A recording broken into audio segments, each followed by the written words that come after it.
Hola, ¿cómo están? Bonita tarde. Híjole, a ver si no se escucha como el viento muy fuerte y no me alcanzan a escuchar.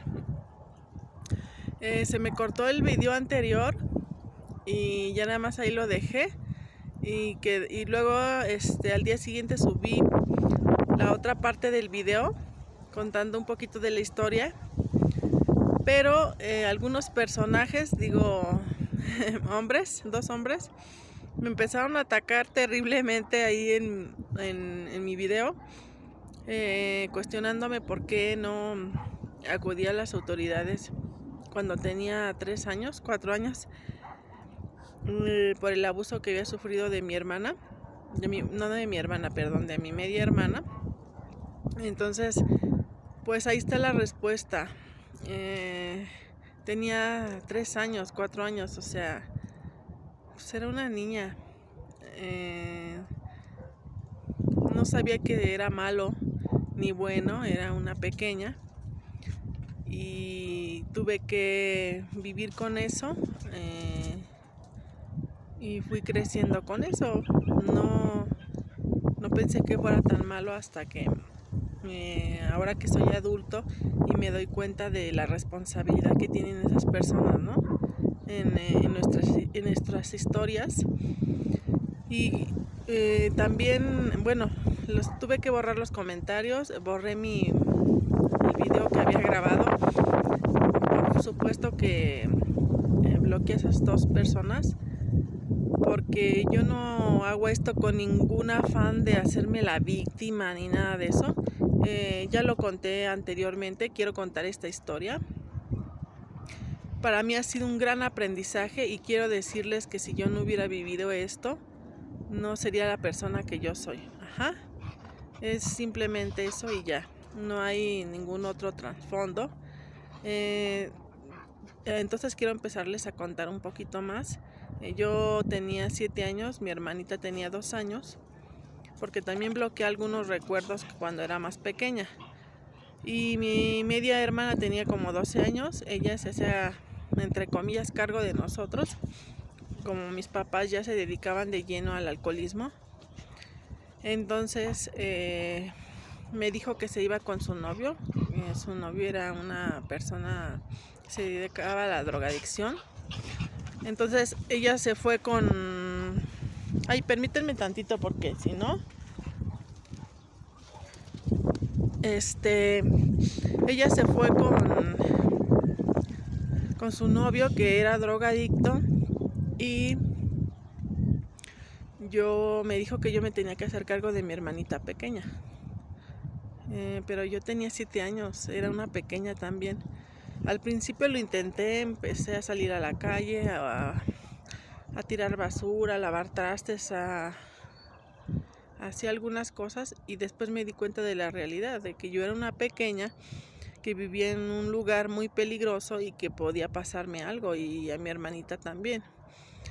Entonces se me ocurrió ir a la casa de la hermana de mi mamá a pedir ayuda. Y al tercer día, como dice el dicho, el muerto y arremado a los 3 días apestan, pues así pasó. Ya no nos quiso brindar la ayuda, estaba ahí, se hizo la que no nos vio, pero de tanto que insistí, pues dijo que por favor nos fuéramos. Entonces yo desesperada me fui a la casa de la abuela, que era la mamá de mi papá. Yo ya había estado ahí porque no sé si ya se acuerden que mi papá cuando mi mamá masacraba a mi papá, pues me corría con mi papá y mi papá a veces me dejaba ahí, a veces me traía con él y así.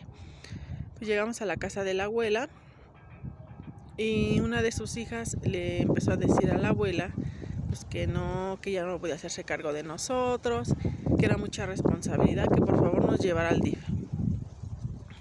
Y cada que iba pues era lo mismo y de tanta presión pues ella nos llevó al DIF. Ustedes se preguntarán cómo es el DIF. Bueno, pues el DIF, yo me acuerdo que nos levantamos a las 5 de la mañana, nos bañábamos creo que con agua fría, lavábamos nuestra ropa, nos íbamos a desayunar y luego nos ponían a trabajar. Como sé que en las cárceles hay algunos que hacen artesanías o cosas, pues nosotros igual ahí, bueno, los más grandes, mi hermana estaba pequeña. Entonces hacíamos como unas jaulas tejidas, eso hacíamos en toda la semana, que ellos supongo que vendían. Entre semana pues no podíamos jugar casi en el patio. A los niños pequeños, a nosotros nos ponían a tejer esas artesanías, y a los niños pequeños les daban como una clase, los llevaban como a una clase con una maestra a los niños pequeños. Y habían unos niños que tenían muchos años en el DIF y los mandaban a la escuela. Entonces venía una persona, los llevaba a la escuela y luego iban y los recogían y volvían a entrar al DIF. Yo no fui a la escuela, o sea, a mí no me mandaron. En el tiempo, en los años que estuvimos ahí, no nos mandaron a la escuela. Mi abuelita luego nos venía a visitar el domingo, o algunas veces que podían el domingo, y nos traían unos dulcecitos muy típicos de acá que tenía como una pasita ahí incrustada, muy rica. Y otra de sus hijas le dijo, pues saca esas niñas del DIF, yo las voy a sacar, las voy a adoptar. Entonces ella nos adoptó legalmente como sus hijas, pero no nos llevó a su casa, ella nos llevó a la casa de la abuela de nuevo. La abuela pues vendía chicharrones preparados, vendía cositas afuera de la escuela, porque ella tuvo 10 hijos, fue huérfana y su esposo nunca se hizo cargo de sus hijos. Entonces todavía le vinieron a dejar otros nietos, esa es otra historia. Y además no me corresponde. Entonces ella pues no tenía pensión, no tenía nada, ninguna ayuda, entonces vendía. Nos levantábamos muy temprano en la temporada que estuvimos ahí para vender chicharrones, etcétera, etcétera. Eso les cuento un poquito más adelante. Entonces, pues ya nos sacó del DIF la tía, nos dejó en la casa de la abuela, y me acuerdo que le daba 100 pesos, 100 pesos en vales de despensa para que comprara, pero pues imagínense dos niños pequeños en etapa de que van a la escuela, con todas las carencias y las necesidades que tenía mi abuela, pues no alcanzaba. Entonces le ayudábamos a vender chicharrones preparados, cueritos, zanahorias ralladas, jícamas ralladas, las papitas, las palomitas, las congeladas. Nos parábamos muy temprano de madrugada a hacer todo eso. Le ayudábamos a vender y luego nos mandaba a la escuela. Pues luego yo creo que se le olvidó a la tía empezarle a dar a la abuela, y ya llegó un momento en el que ya no le daba ni los 100 pesos. Entonces mi abuela pues ya no podía con todos los gastos. Tenía ahí a otro nieto que le habían dejado sus papás, y pues su hija que era de mi edad. Y me mandó a trabajar. Entonces empecé a trabajar de mesera, no sé, tenía 12, 13 años, empecé a trabajar de mesera y ayudaba la casa, ¿no? Mi hermana siempre fue becada desde la primaria, porque siempre ha sido una alumna excelente, de excelencia. Entonces le daban dinero de mi hermanita y aparte una despensa. Entonces, bueno, pues como sea, nosotros contribuíamos al gasto de la casa, aunque éramos pequeñas. Luego empecé a trabajar en la parisina. Luego también hubo una temporada que trabajaba en Televisa Santa Fe. Entonces, me iba desde Catepec hasta Televisa Santa Fe. Ahí estuve trabajando 2 años. Fue un tiempo maravilloso. Cuando se murió el dueño, nos corrieron, nos liquidaron, y pues como había mucha necesidad en la casa, pues ese dinero se ocupó para las necesidades de la casa. Después, es que quería enseñarles, ahorita les enseño un poquito, que ya está oscureciendo, pero cómo se ve precioso aquí el atardecer.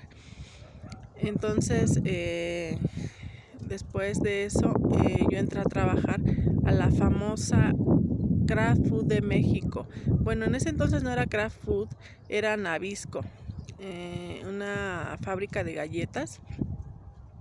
de pastas, de gelatinas, etcétera, etcétera. Ahí trabajaba, era una obrera.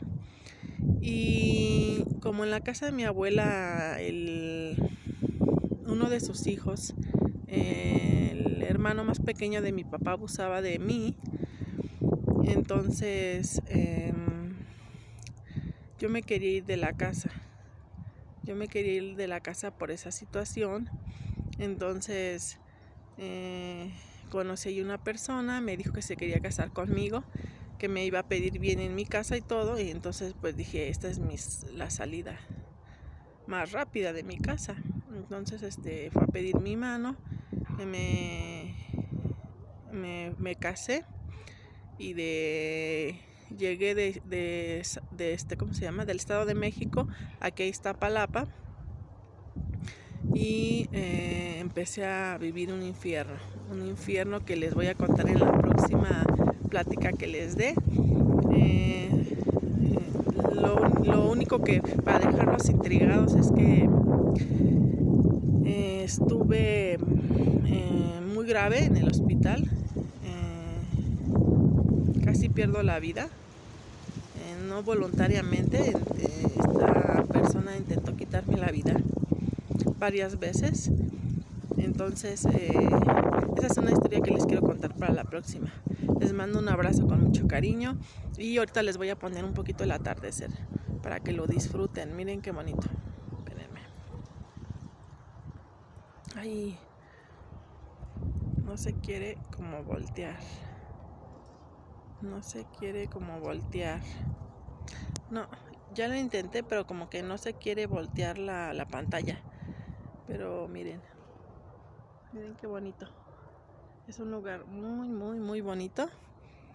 Y les mando ahora sí un abrazo con mucho cariño.